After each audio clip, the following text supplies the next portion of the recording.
This is the radio station of the New York Times, WQXR and WQXR-FM New York.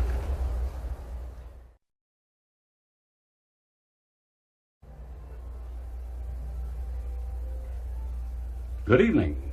This is Peter Allen speaking to you from Carnegie Hall in New York City, where a great event in the history of music in America is taking place tonight. WQXR and WQXR-FM have the signal honor of presenting the first American concert broadcast by Van Cliburn. Van Cliburn, as you all must know, is the young Texas pianist who last month achieved world fame by winning the international Tchaikovsky competition in Russia. WQXR is particularly proud of the fact that WQXR was able to secure the exclusive rights for this broadcast of tonight's concert, since it is the first complete concert that Mr. Cliburn has ever given over the air. By the way, the music will not begin for just a few moments, and we'd like to pass on a suggestion to you that was made just before broadcast time. We are sure that many of our listeners have friends who may not be aware that we are broadcasting Mr. Cliburn's concert. May we suggest that you call them now, since we won't begin for several minutes. Naturally, we'd like to share this rare experience with as many thousands of music lovers as possible. Speaking of thousands of music lovers, the seats in Carnegie Hall are rapidly filling up. The capacity here is close to 3,000, and of course we expect a capacity audience tonight. There are 80 standees, a limit set by the fire department, and that of course has long been exceeded. Tonight Mr. Cliburn will play two of the three compositions which he performed during the contest. Tchaikovsky's Piano Concerto, number 1 in B-flat minor, and the Rachmaninoff Piano Concerto number 3 in D minor. The members of the orchestra are filing onto the stage now, beginning to tune up. You can perhaps hear the sound of their instruments in the background. We mentioned that Mr. Cliburn will play two of the three compositions which he performed during the Moscow contest.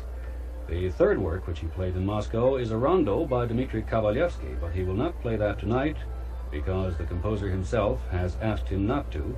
He wishes to make some revisions in the work before he allows its performance in the United States. The opening selection of tonight's concert will be Sergei Prokofiev's well-known classical symphony.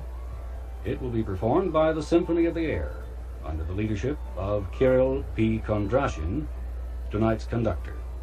Mr. Kondrashin has come over to America specifically in order to lead the orchestra for Mr. Cliburn in his first 4 concerts since his return from the competition in Moscow. We are also very pleased to announce that during the intermission on tonight's concert, Mr. Cliburn will be interviewed by Abram Chasins. Mr. Chasins is not only music director of WQXR, but also was chairman of 2 juries which awarded Mr. Cliburn 2 of America's top awards some years ago, the Chopin Prize in 1952 and the Leventritt Award in 1954. When Van Cliburn was performing for the judges of the Tchaikovsky competition, the orchestra which assisted him was conducted by Kirill P. Kondrashin. Mr. Kondrashin bears the title Honored Artist of the Russian Republic of the USSR. The Texan pianist and the Russian conductor became close friends while the competition was going to its end, and when Mr. Cliburn was invited to give subsequent concerts after winning the contest, he was asked to give concerts in Moscow, in Leningrad, Riga, Kiev, and Minsk. Van Cliburn asked that his conductor be, again, Mr. Kondrashin. Happily, arrangements were made to satisfy that wish, and arrangements were also made to have the Russian conductor come to the United States to lead the Symphony of the Air for these first 4 Cliburn concerts in this country, 2 in New York, 1 in Philadelphia, and 1 in Washington.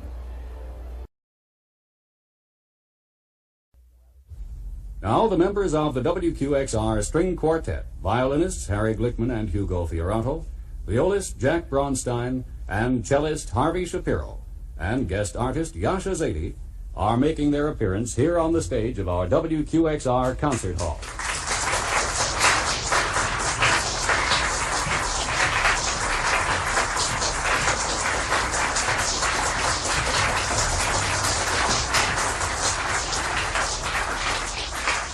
In a moment, you'll hear this evening's opening work, the Boccherini Piano Quintet, Opus 57. Its three movements are marked Allegretto, March, and Polonaise.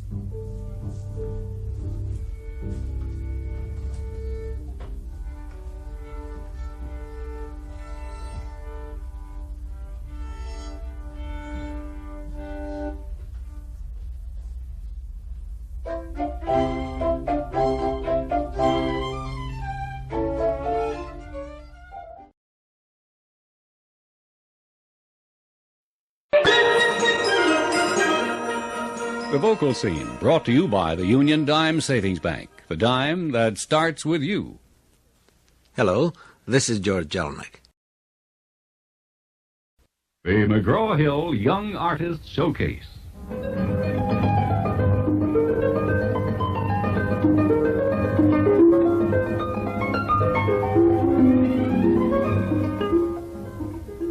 This is Peter Allen welcoming you to a distinguished new series designed to showcase the cream of our young artist crop and presented by the McGraw-Hill Company, a leader in the field of communications. Your host for the broadcast, who will tell you more about them right now, is WQXR's program director, Robert Sherman. Thank you, Peter, and good evening, everybody. It is with tremendous pride and pleasure that I greet you on this very happy occasion, the first program in a new series designed to acquaint the members of our WQXR listening family with some of the extraordinary talents now emerging in the world of music. It is an enormously exciting prospect for us to meet these performers at so pivotal a turning point in their lives. This is, after all, the transition stage between student and mature artist. And how happy we are to salute their accomplishments and give them this showcase and this welcome.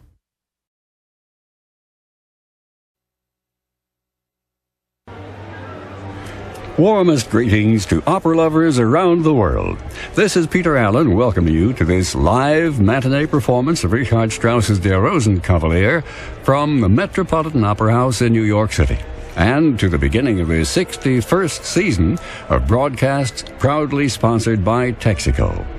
It was on December 7th, 1940, that the then Texas company, now Texaco, assumed the sponsorship of these broadcasts. And so today, with this 1193rd Texaco-sponsored broadcast, we celebrate Texaco's continuing commitment to that vision set forth 6 decades ago. In today's performance of Der Rosenkavalier, we'll hear Cheryl Studer, Suzanne Menser, Elizabeth Norberg-Schultz, Marcelo Alvarez, Alan Opie, and Eric Halverson, conducted by Jerzy Koch. This afternoon's performance is brought to you by Texaco, committed to the arts with the sponsorship of the Metropolitan Opera broadcasts for the past 6 decades. Texaco, a world of energy.